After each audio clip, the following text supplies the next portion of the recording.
Hey, how you doing, folks? This is Saturday afternoon, and as you know, this is Bob Gumbs, and I'm speaking today as the host of the Concerned Forum. And today I have a very interesting guest, a very good friend of mine, a gentleman by the name of Tom Siracuse, who represents, today he's representing the Green Party here from Manhattan. But before we go into that, let me just say a few words. As you know, these are very interesting times.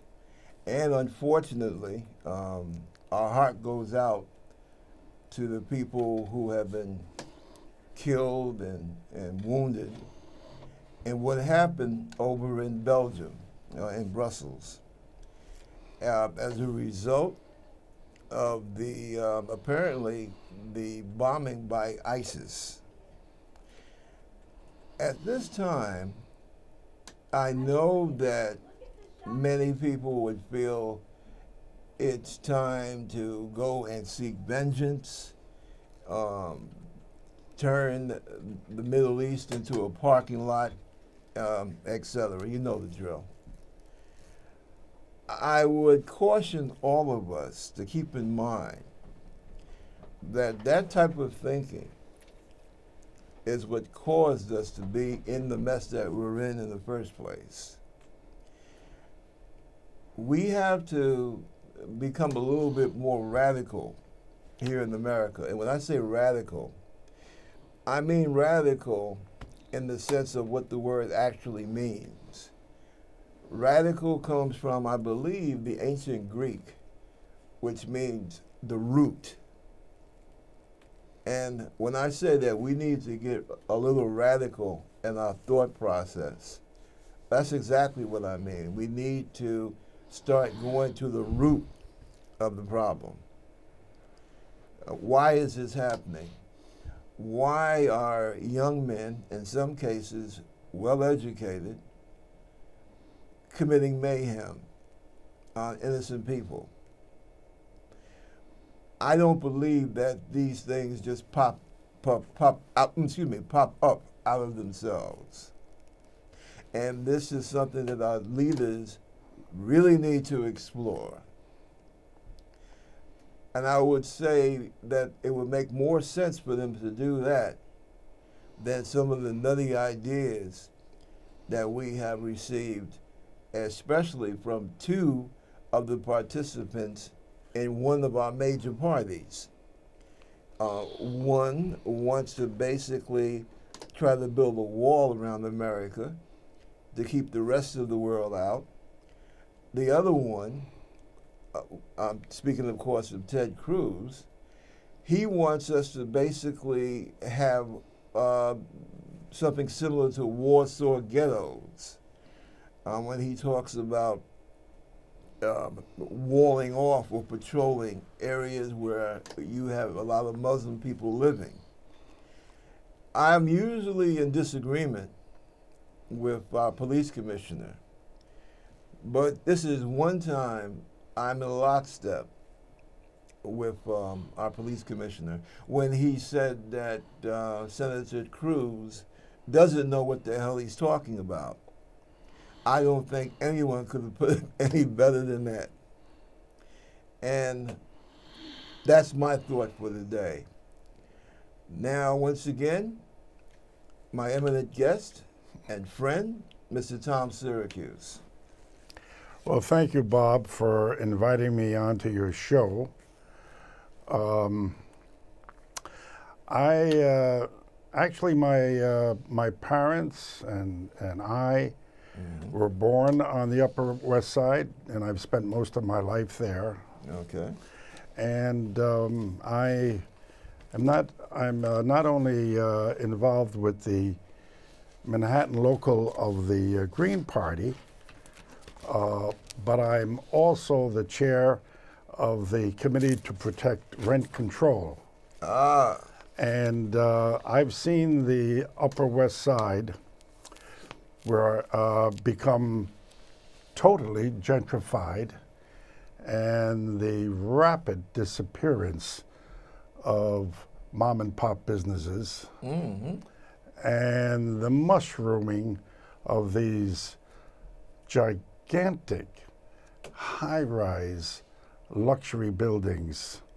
In fact, MNN, located here on 59th Street, is surrounded by these luxury buildings, many of which are came about through the Bloomberg administration, giving these big developers huge tax exemptions amounting to billions of dollars, and relaxing zoning regulations so that they can build much higher buildings than they would ordinarily, changing the character of the neighborhood and bringing in a whole new class of people, which, and of course, property values have gone up,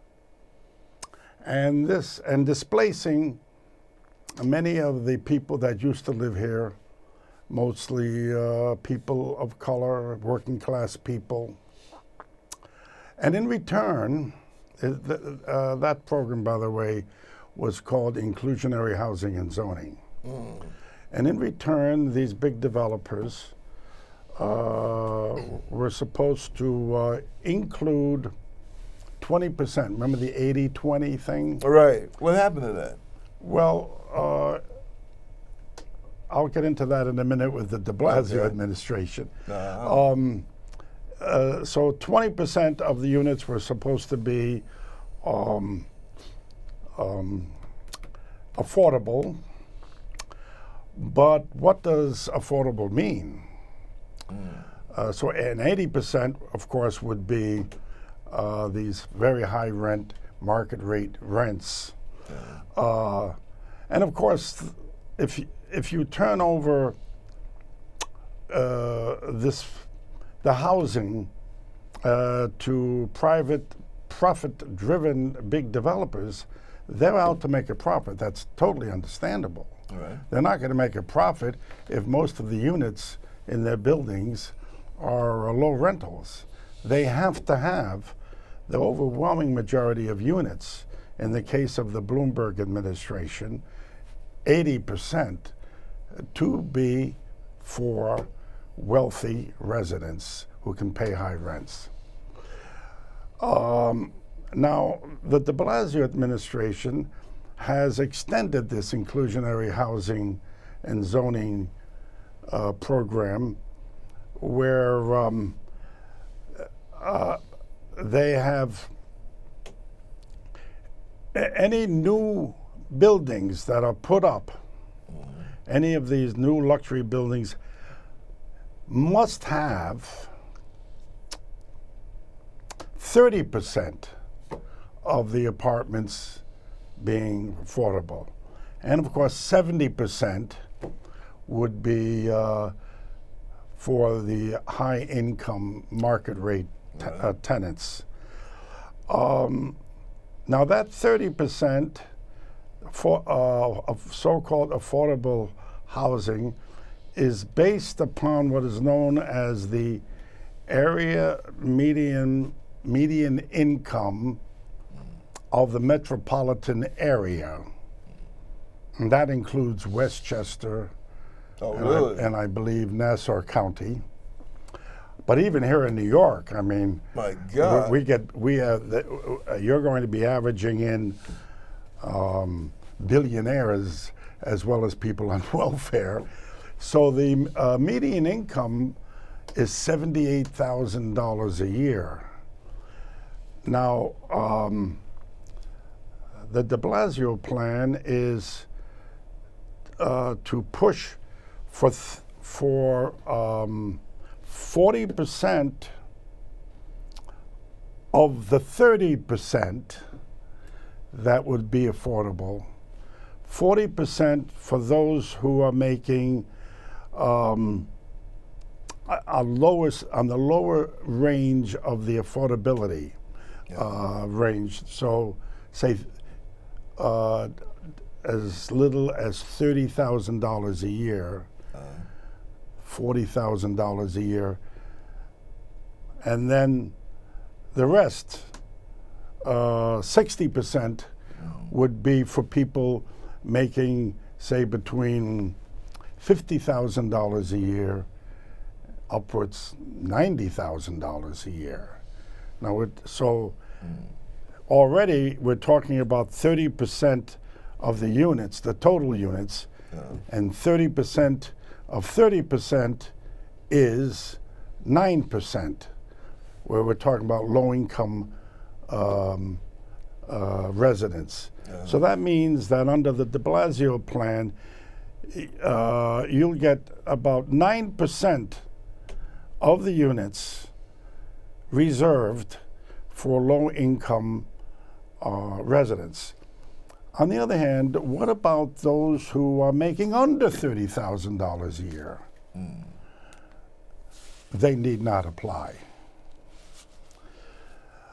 So that's the de Blasio plan, giving them more zoning variances, allowing these developers to build even higher buildings, also to build on empty spaces, many of which may be public, even to build right there next to the public housing project that happen to have some empty space there. Put one of these inclusionary buildings there. Add on to some of these older buildings. Well, nevertheless, there was, under the Bloomberg administration, they also got tax exemptions. These big developers did not have to pay taxes on the buildings that they put up for long periods of time, many years. That program expired, but de Blasio would like that to be renewed. That has to be renewed by the state legislature. All in all, we believe that this approach of depending on the profit-driven real estate industry to provide a few affordable units will just further gentrification, further the displacement of poor people from the neighborhoods involved, further the closing down of mom and pop stores. And we are dead set against this approach. We believe that the government, federal, state, city, should put up publicly funded housing solely for those people who need it the most, low-income people and the homeless, not to give the whole thing over to the profit-driven real estate industry. Okay. Now, let me ask you something. First of all, I had an idea. As you know, I spent a good bit of time in the military.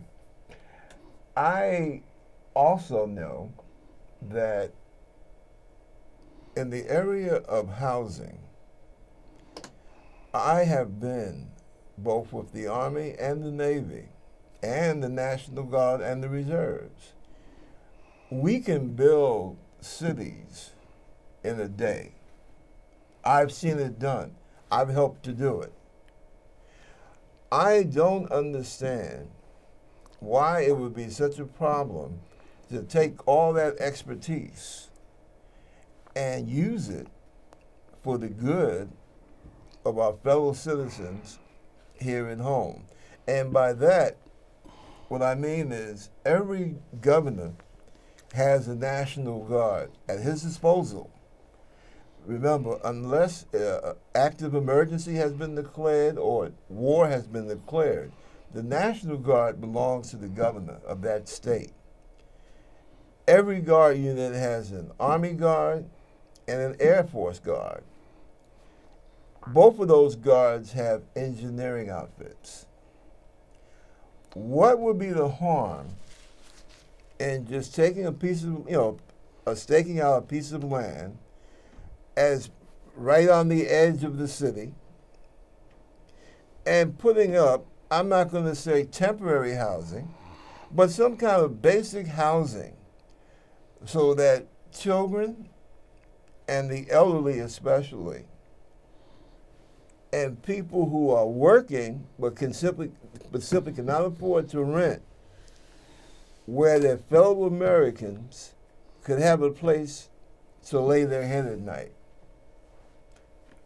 At least until this whole housing issue gets straightened out.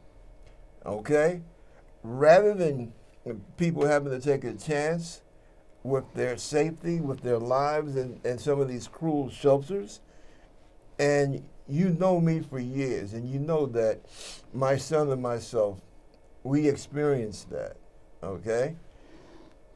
Rather than have people go through that and be damaged in such a psychological fashion, why can't the governor of the state say, hey, for your 2-week exercise, because they all have to do their 2 weeks. When I was in the reserve after I came off active duty, I had to do it. Engineering unit, for your 2 weeks, you're going to construct a village. Boom, period.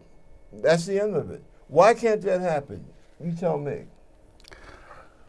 I don't think it's a good idea to involve the military in the construction of affordable housing for low income or for the homeless. Here we and that what you're doing would be, first of all, you said build these things in the outskirts of the city. I think the edge of the city. Or the edge of the city. Yeah.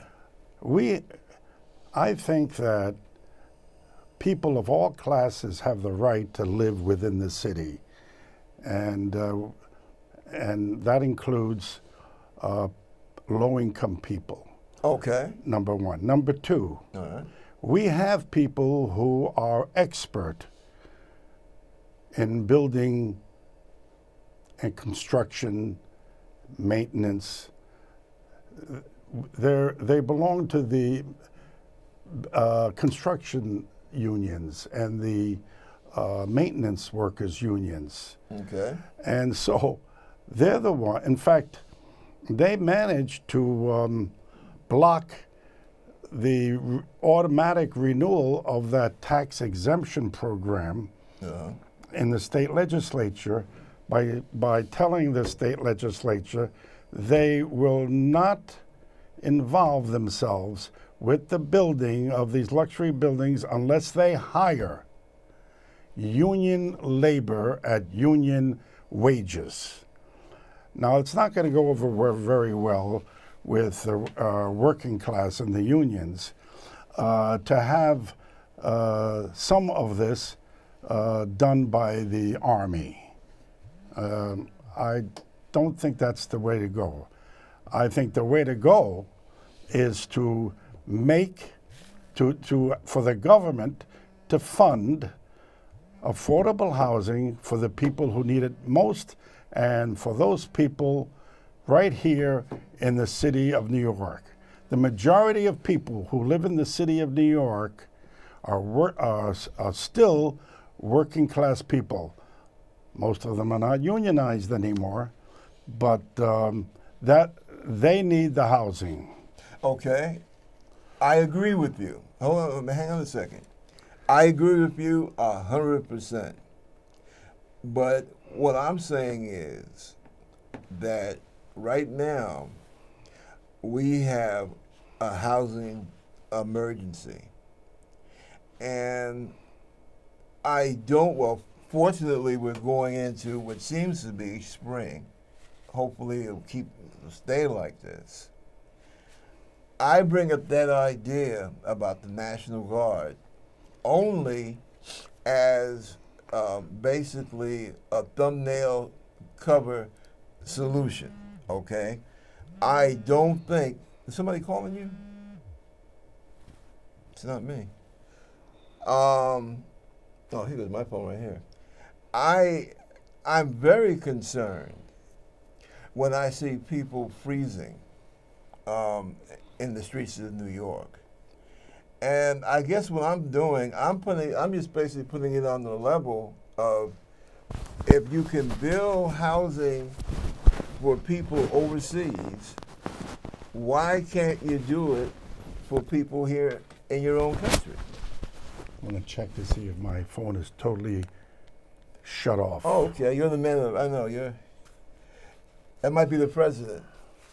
Nah, but yeah, it might be might be de Blasio. You never know.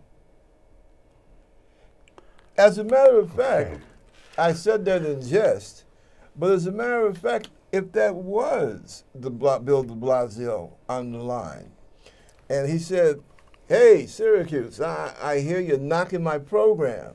What's your great idea?"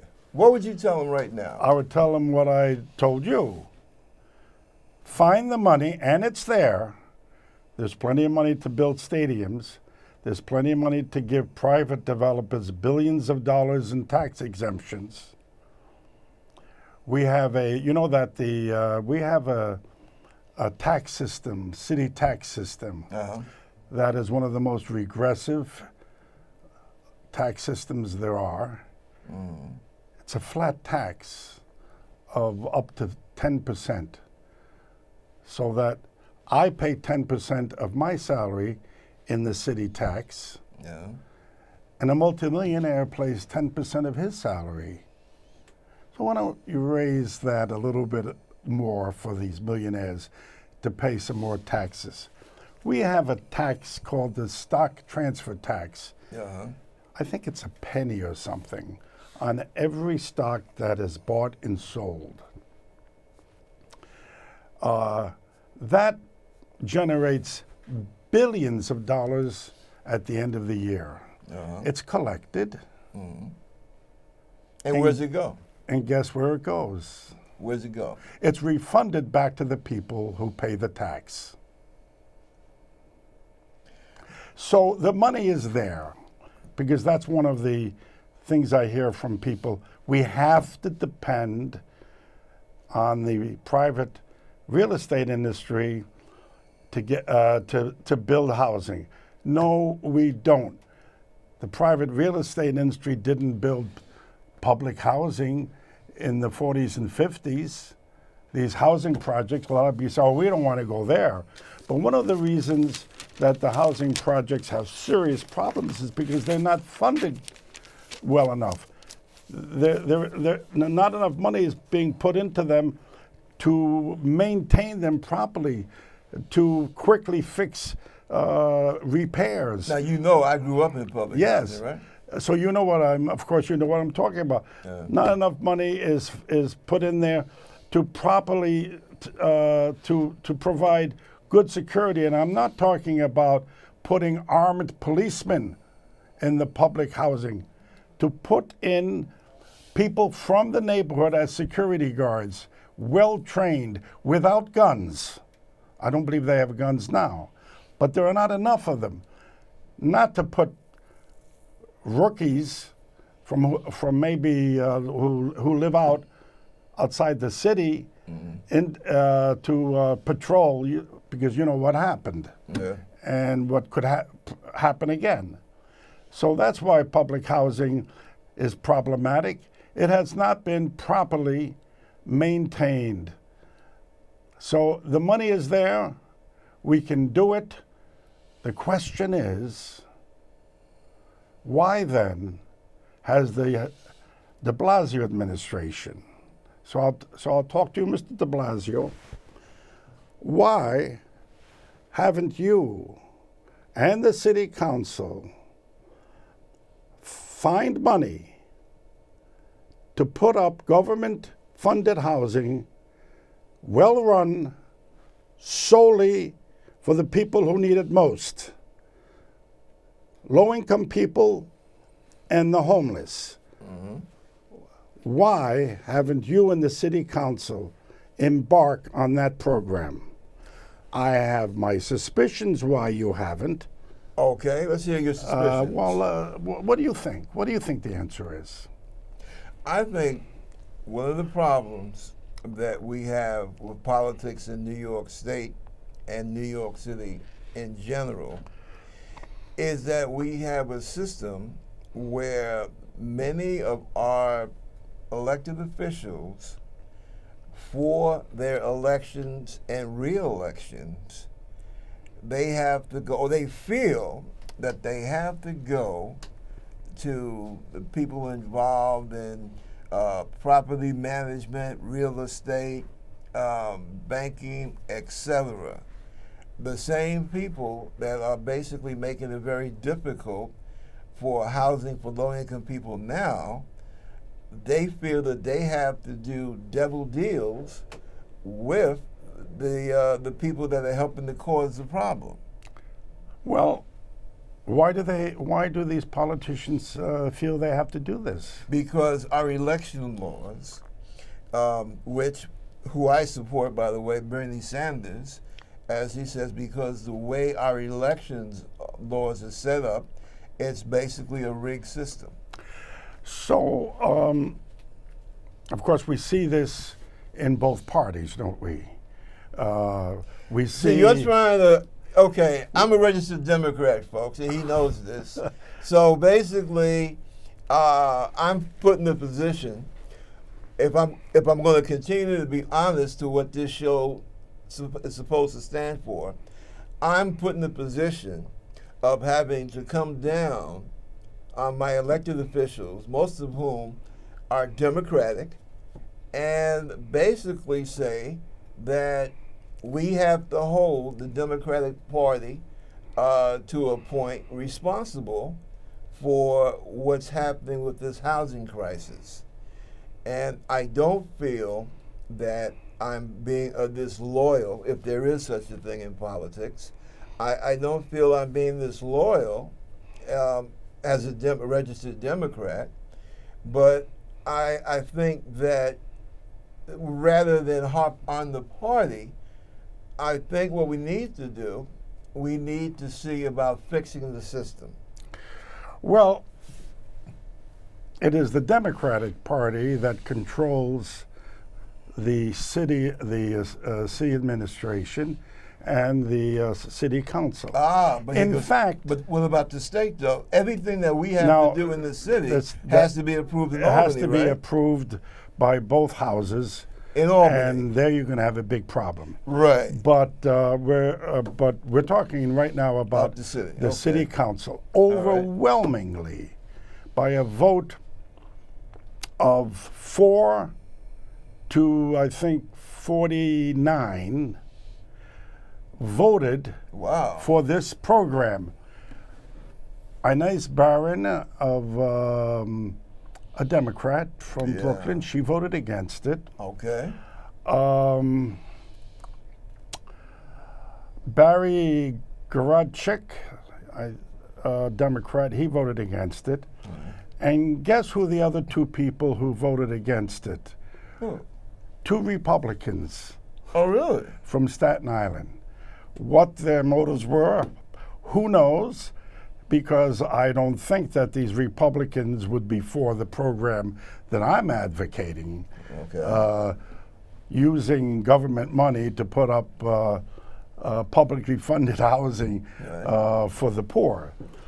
But here we have a situation where the Speaker of the Assembly, Sheldon Silver, is going to jail for corruption. Now, and then the leader of the state senate, Skelos, who's a Republican, he's going to be going to jail for corruption. So you made a very good point. The way a whole campaign system, funding of political campaigns, why is it that both the Republicans and Democrats can't seem to get a law passed which prohibits special interests, PACs, billionaires from financing our elections. Let me ask you this. Do you think, I was listening to someone the other day, and you know who they blame? Now, I'm going to take this dude's side. I'm going to play devil's advocate, okay? And don't worry, folks. I believe in public housing. I believe, put it this way, I believe that the government has an obligation to get housing for our fellow citizens that can't afford it. Okay, that doesn't make them bad people, doesn't make them lazy people. It just means that because of a series of circumstances, prices have skyrocketed. And in America, we shouldn't have our citizens having to live on the streets. So I got that cleared away. And I only looked at the idea of the National Guard. That was only meant by me to be a temporary measure, all right? And I can understand why people would object to that. But when I see kids shivering in the cold, and mama has one in her arm and another one in the hand, and they're being bussed around from place to place, sometimes I have a tendency to go for what I see as expedient to help that woman and to help those children, because I lived through that nightmare. And I believe at that time, what's his name? Giuliani was still the mayor when my son and myself were going through this. And I know what it is to be without affordable housing. So having said that, let me play devil's advocate here. Now, a gentleman I was speaking with the other day said that he blames the citizens, he blames the voters for putting the same type of people in. He also blames them for not looking at the issues. We were talking about the national level, and he was basically, and he was an African American gentleman. He's an African American gentleman, and he was condemning the black community, especially in the South, because they were going for Hillary Clinton. As a matter of fact, he said it was those folks down south, those black folks down south, he said, that gave her that extra shot of high octane that her campaign needed. And he got off in the whole bit about, they were ignorant and self-hating, the whole litany. Mm-hmm. And he basically blamed them for their own problems. Now, I've heard this from many sectors, both from the right, not so much from the left, but to blame the victim for being victimized.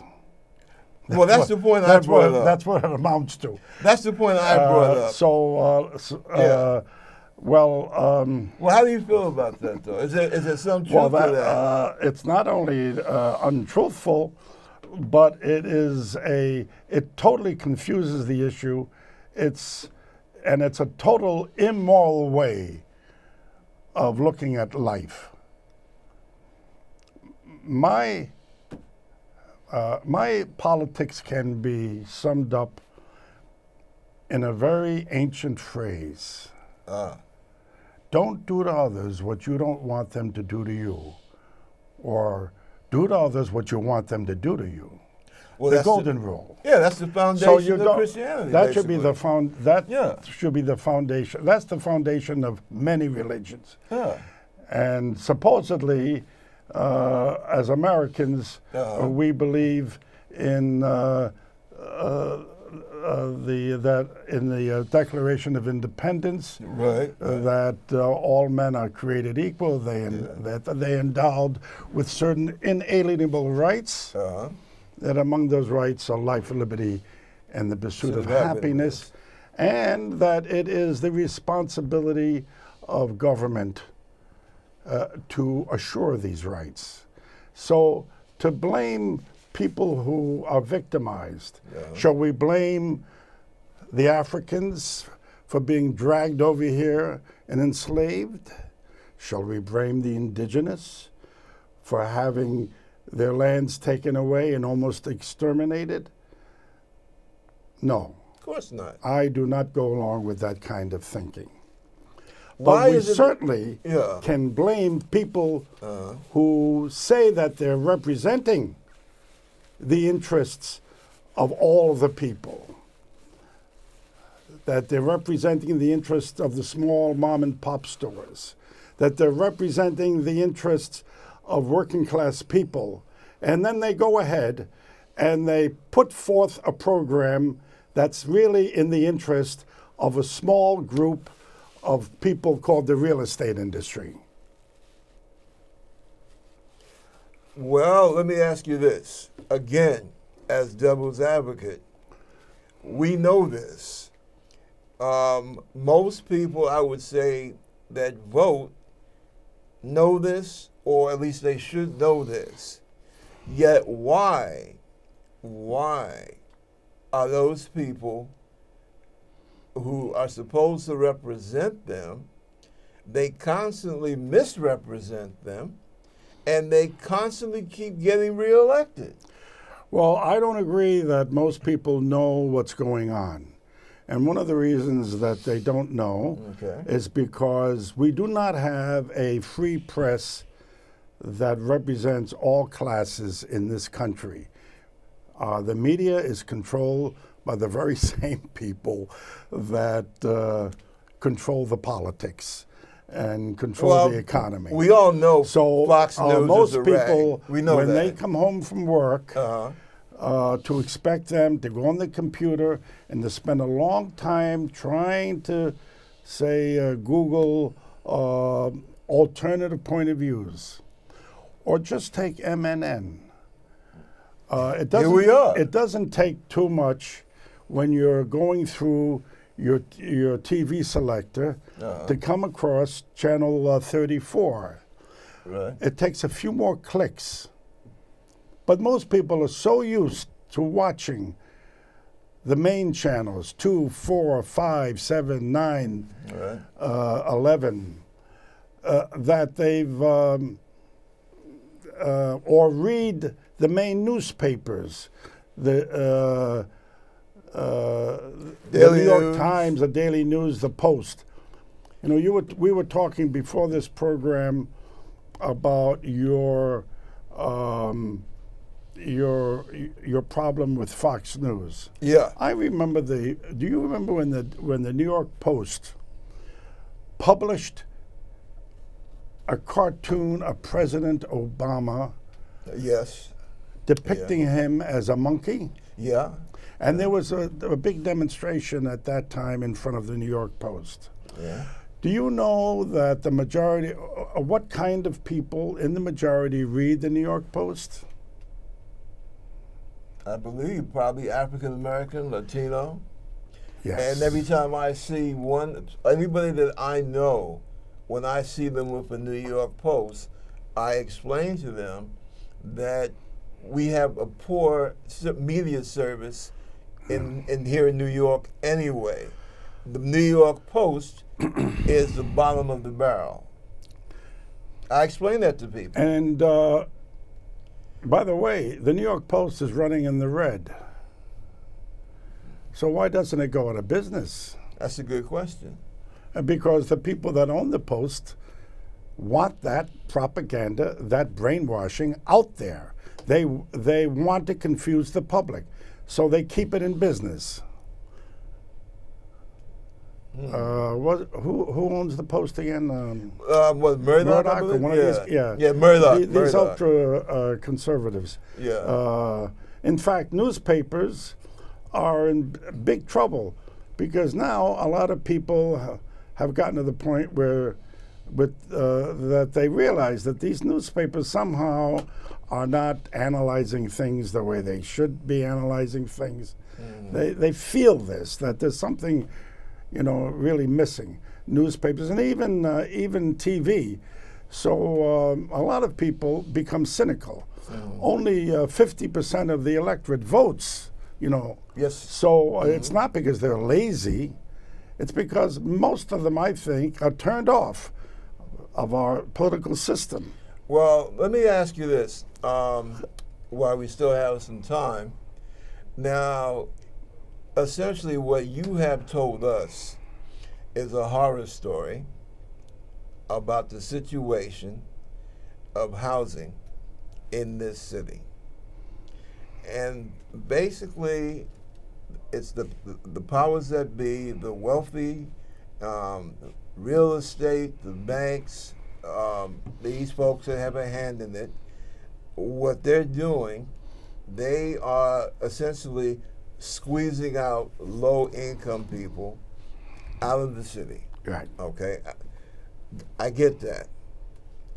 I've gotten it for a long time. There's a demand. Yeah. High-income people have discovered they'd like to move back into the city. Yeah. In the 1960s and 70s, they were moving out of the city. They couldn't get out fast Right. enough.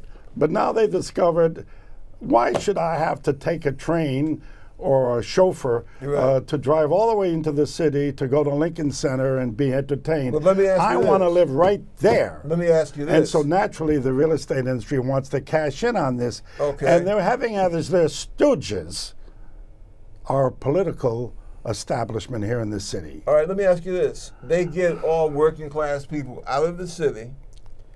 So who's going to run this city? They aren't. Who's going to be the cops, the firemen, the restaurateurs? Well, that's a very good The point, janitors. Bob. That's a very good point.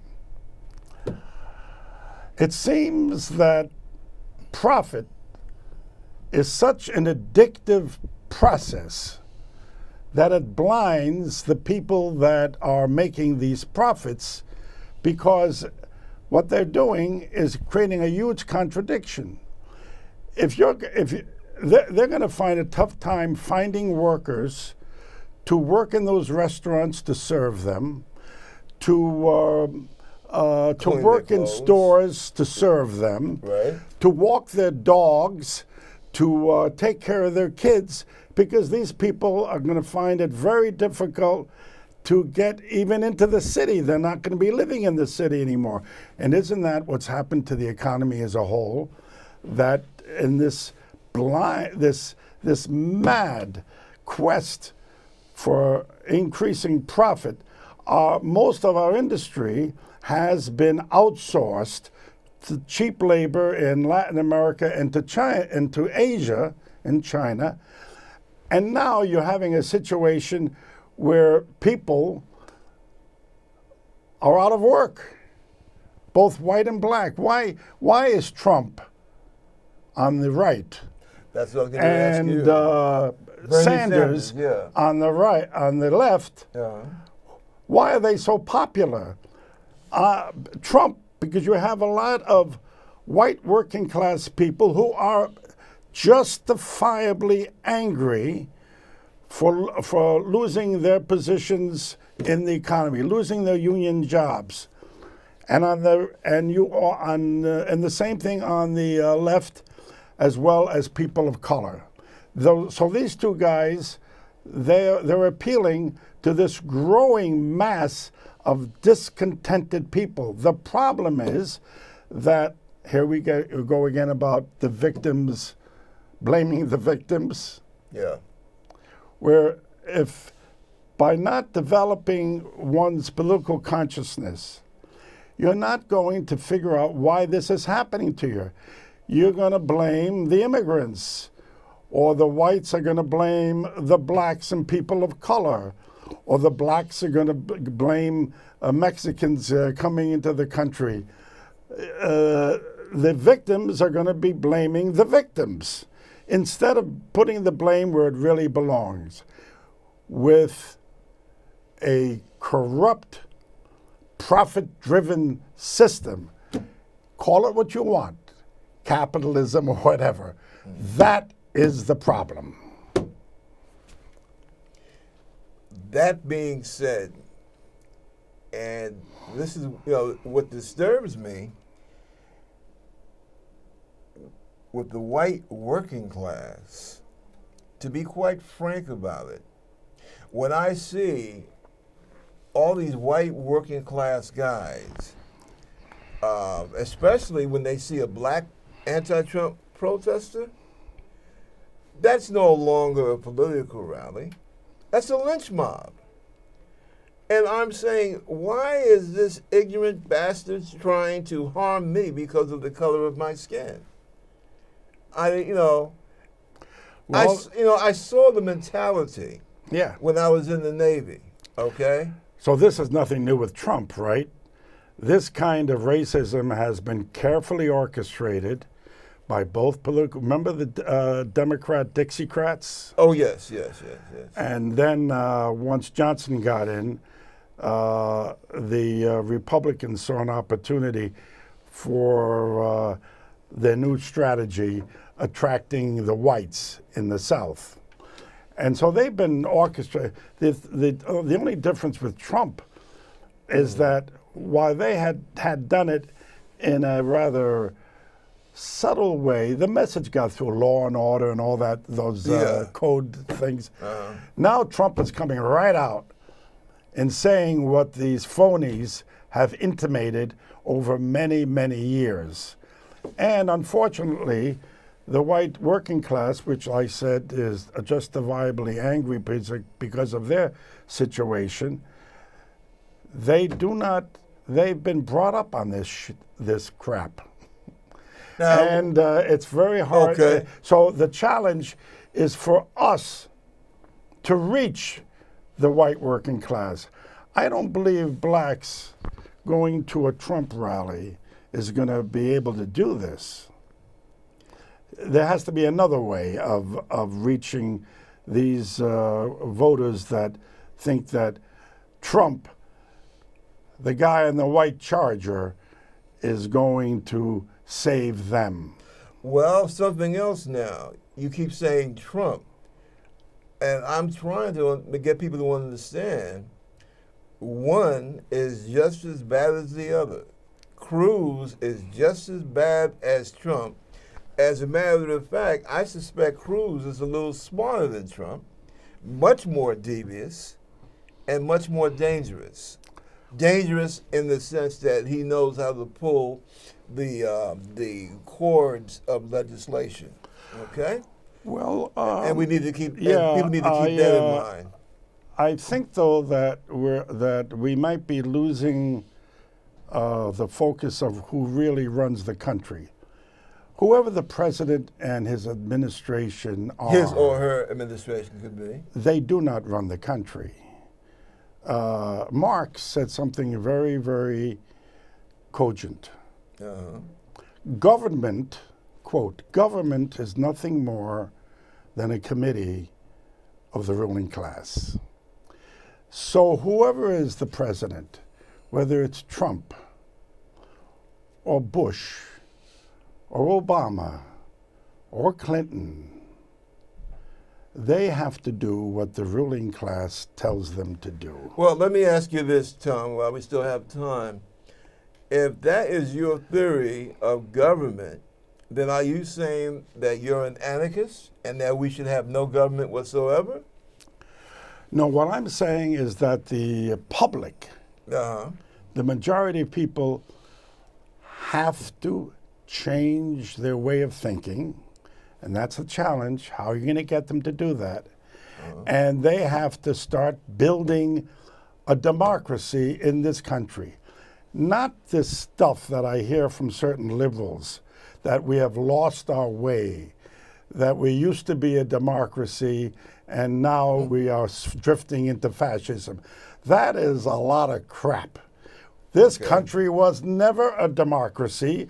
It was set up as a plutocracy, a republic, by the ruling class, and it's been like that ever since.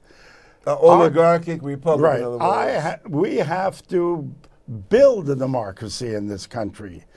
And that means completely overhauling our political and economic system. How this is to be done? We have to start with changing our way of thinking and not making wealth and making money as a virtue.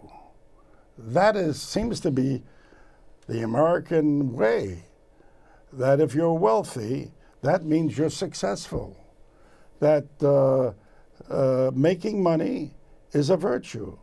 Making money is not a virtue. So basically, hold on a second, Tom. Basically, you're saying that we need to be more like, because what you're describing to me is the Netherlands or Norway or Denmark. That's what you're describing to me, because what you just said, and you know I spent quite a bit of time in Europe, that's the way people think over there, more or less. More or less. Well, you know, there's a movie out that, the latest movie that Michael Moore. Oh, yeah, I got to see that. Everybody's been telling me about that. I thought it was going to be a critique on our foreign policy because the title of the movie is Where Do We Invade Next? Yeah. Actually, it's a tongue-in-cheek thing. He decides to invade Europe. He takes a huge American flag, and he goes over to these countries that have programs that true progressives would like to see here. Yeah. And he says, I've invaded your country, and I'm going to steal your program and bring it over to America. So he goes to Finland, in which there are no private schools. If you want your kid to go to a private school, you got to send him out of the country. He goes to a country like Norway, where there's no capital punishment or solitary confinement, and their whole system is based upon rehabilitation and not punishment. He goes to a country like Italy, where they have labor laws in which every worker is guaranteed at least 1 month paid vacation, and every female worker can get up to 2 years maternity leave paid. Okay. However, yes, so I recommend people to see that movie. However, Europe is having big problems. Yeah, and I'm going to tell you something. And the ugly head of racism and xenophobia are showing are becoming more evident in these so-called progressive countries. Let me tell you something. Why is that? Because they are being assaulted at one time by millions of people of an entirely different culture, a different standard of living, and when you just drop 250,000 people on a country that's already established, yeah, it's going to cause problems. Right. And now I blame the United States for that. Why do you have the biggest refugee problem that Europe ever faced since World War II? I can tell you why. Why do these people are risking their lives? They don't want to go to Europe. They know that Europeans don't particularly care for them in the first place. Why are they risking their lives? Why do they feel impelled to go to Europe, which happens to be the nearest place they can get to? Because of the fact that what we did, what America did, what the Republican Party, and unfortunately some Democrats followed their lead, what they did, they basically blew the so-called Middle East apart. They destroyed the Middle East. They destabilized the whole region of the world. And why did we destroy the Middle East? Well, let me ask you this. In light of everything. By the way, it wasn't only the United States. I understand Britain and Belgium and France. I know, but we took the lead. And other countries. No, we took the lead. They came in on it too, but we took the lead, and they went along with us. And now they're suffering from what is known as blowback. That's correct. Now, how does that fit into? And that may come here too. I understand that, but how does that fit into what you're saying about the social and political problems that we're facing here? Okay, right. Obama wants to bring these people, refugees, into this country, and we can't even find homes for hardworking, low-income people Right. Where are we gonna, to lay their head. Right, where are we going to put these refugees? What's your idea? Well, this is a huge contradiction. I don't think that neither party, the Democratic or the Republican Party, are capable of solving this contradiction because both parties are wedded to a system called capitalism.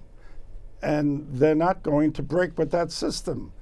Whether it be quick, Tom. Trump on the one side or They're Hillary saying- Clinton on the other side. Okay, now your It's up middle to us. America, It is up to us. your citizen in middle America says, "Hey, look at that big guy at the table, and he's saying that capitalism is the cause of these problems." You know what they're going to tell you?